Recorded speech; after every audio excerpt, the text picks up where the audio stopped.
Telangana times today news में आप सभी का इस्तकबाल है। आइए नजर डालते हैं आज की अहम खबर पर। अल्हाज जनाब बैरिस्टर असदुद्दीन ओवैसी साहब मेंबरान parliament Feroz Gandhi Nagar Vijayanagar colony division Nampally हलके में हैदराबाद में एक जलसे आम से खिताब किया।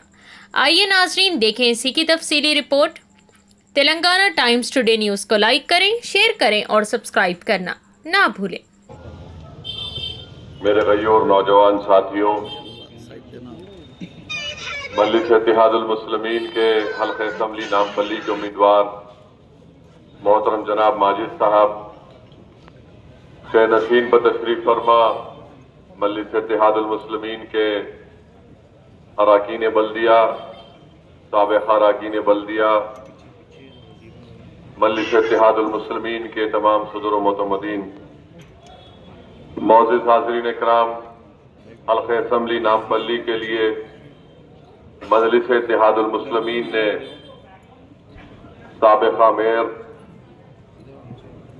वो मौजूदा रुकने बल्दिया हल्के असम्बली नामपल्ली से मजलिस इत्तेहादुल मुस्लिमीन का उम्मीदवार बनाया है।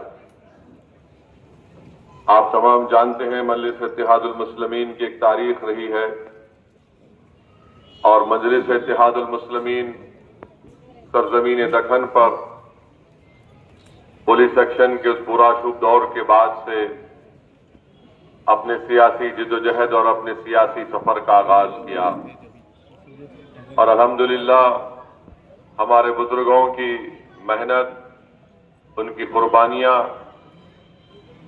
और उनकी दिन रात गरीब और मजलूमों के इंसाफ को हासिल करना, आज हम देखते हैं कि पूरे मुल्क में मजलिस इत्तेहादुल मुस्लिमीन को एक मुनफरिद मुकाम हासिल है। करीब एमपीज मुंतखब होते हैं।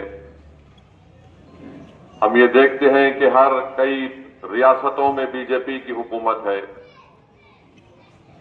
और वहीं पर हम ये भी देखते हैं कि जो लोग सेकुलरिज्म का दम तो भरते हैं वो बीजेपी से मुकाबला नहीं कर पाते।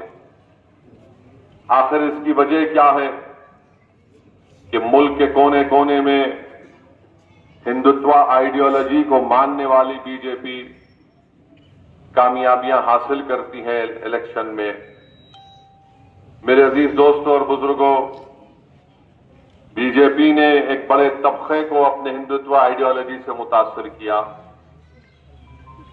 और फिर हम ये भी जानते हैं कि बीजेपी अगर इस मुल्क में इख्तिदार पर है तो सबसे बड़ी वजह है कांग्रेस की नाकामी बीजेपी को रोकने की। सबसे बड़ी वजह यह है कि कांग्रेस में अब वो दमखम नहीं रहा कि वो बीजेपी को रोक सके और यही वजह है कि आज बीजेपी 2014 का भी पार्लियामेंट इलेक्शन जीत गई, 2019 का भी जीत गई। मजलिस इत्तेहादुल मुस्लिमीन पर इल्जाम तो लगाया जरूर जाता है मगर कोई मेरे सवाल का जवाब नहीं दे सकता कि जब हम 3 लोकसभा की सीट पर इलेक्शन लड़े, हैदराबाद, जहां पर हैदराबाद की आवाम ने अल्लाह का फजलो करम रहा, हमने बीजेपी को हराया और यहां जलील ने मजलिस इत्तेहादुल मुस्लिमीन ने शिकस्त दी। बिहार में किशनगंज सीमांचल का वो इलाका, पसमानदा इलाका, वहां पर अख्तरुल ईमान इलेक्शन लड़े, 3 लाख वोट लिए, 3,25,000 जेडीयू नीतीश कुमार की पार्टी ने लिया और 3.5 लाख वोट से कांग्रेस का उम्मीदवार डॉक्टर जावेद जीत जाते हैं। एक ही सीट जीती कांग्रेस और वो राष्ट्रीय जनता दल बिहार में। बताओ फिर क्या भारत में सिर्फ 3 लोकसभा की सीटें हैं? जो लोग आज मजलिस इत्तेहादुल मुस्लिमीन से सवाल करते हैं, मेरे सवाल का जवाब दो। कैसे बीजेपी जीत गए और कैसे राहुल गांधी अमेठी की लोकसभा की सीट, जो उनके बुजुर्गों की सीट थी, वहां पर स्मृति ईरानी से इलेक्शन हार गए। वायनाड जाते हैं, वहां जीत जाते हैं। क्यों जीतते हैं? क्योंकि वहां पर 30% मुस्लिम अकलियत का वोट है।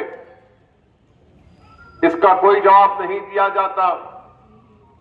बीजेपी इलेक्शन पे इलेक्शन जीत जाती है और जब तेलंगाना में इलेक्शन होता है तो कांग्रेस पार्टी हो या बीजेपी हो, ये मिलकर मजलिस इत्तेहादुल मुस्लिमीन पर निशाना ताकते हैं, इल्जामात लगाते हैं, मगर मेरे सवाल का जवाब कोई नहीं दे पाता कि आखिर बीजेपी क्यों जीत रही है। सिकंदराबाद का पार्लियामेंट का इलेक्शन हुआ, मजलिस का जात अगर सिकंदराबाद के पार्लियामेंट हल्के में है तो नामपल्ली में बीजेपी को शिकस्त हुई थी, क्योंकि यहां पर मजलिस का एमएलए था, हमने खुलकर बीआरएस की उस वक्त तायीद की थी। इस सवाल का भी जवाब कोई नहीं दे पाता। मेरे अजीज दोस्तों और बुजुर्गों, बताना यह चाह रहा हूं कि चाहे कांग्रेस हो या बीजेपी हो या कोई सियासी जमात हो, वो हरगिज इस बात को कबूल करने के लिए तैयार नहीं है कि मुल्क की जमहूरियत में मजलिस इत्तेहादुल मुस्लिमीन ने जो मुकाम बनाया है, वो ये नहीं चाहते कि मजलिस का सियासी वजूद रहे। वो हरगिज इस बात को नहीं मानते कि मजलिस एक सियासी ताकतवर जमात बनती जाए। इसीलिए सब मिलकर एक ही कहते हैं कि असदुद्दीन ओवैसी मजलिस ये है। कांग्रेस के लोग ये कहते हैं कि मजलिस फलां की टीम है। नरेंद्र मोदी हैदराबाद को आते हैं, अमित शाह आते हैं तो कहते हैं स्टीयरिंग ओवैसी के हाथ में है। कांग्रेस के आपकी जो सियासी पहचान है, आपका जो इत्तेहाद है, इनको पसंद नहीं आता। ये जो इत्तेहाद एक गुलदस्ते के रूप में मजलिस ने कायम किया है, इसमें हमारे बुजुर्गों का खून शामिल है। इसमें हमारे असलाफ के लोगों ने बहुत मेहनतें की। इसमें यही हल्के असेंबली नामपल्ली के मोहम्मद गौस की शहादत इसमें शामिल है। मेरे अजीज दोस्तों और बुजुर्गों, तेलंगाना हो, महाराष्ट्र हो, उत्तर प्रदेश हो, बिहार हो, वहां पर मजलिस के जो कदम बढ़ रहे हैं, इनको नजर आता है कि अगर ये बाशऊर हो जाएंगे, ये अपने हक के लिए खड़े हो जाएंगे और जमहूरी तरीके से हमसे मुकाबला करेंगे और इनके दिलों से खौफ निकल जाएगा, तो इनका मकसद एक ही है कि तेलंगाना के इलेक्शन में यहां पर आकर मजलिस के बढ़ते हुए कदमों को रोक दिया जाए। इसीलिए कांग्रेस के बड़े बड़े नेता आकर ये बड़ा तंजिया तौर पर कहते हैं कि हम असदुद्दीन ओवैसी को हैदराबाद से निकलने नहीं देंगे। इनके बोलने का मकसद क्या है?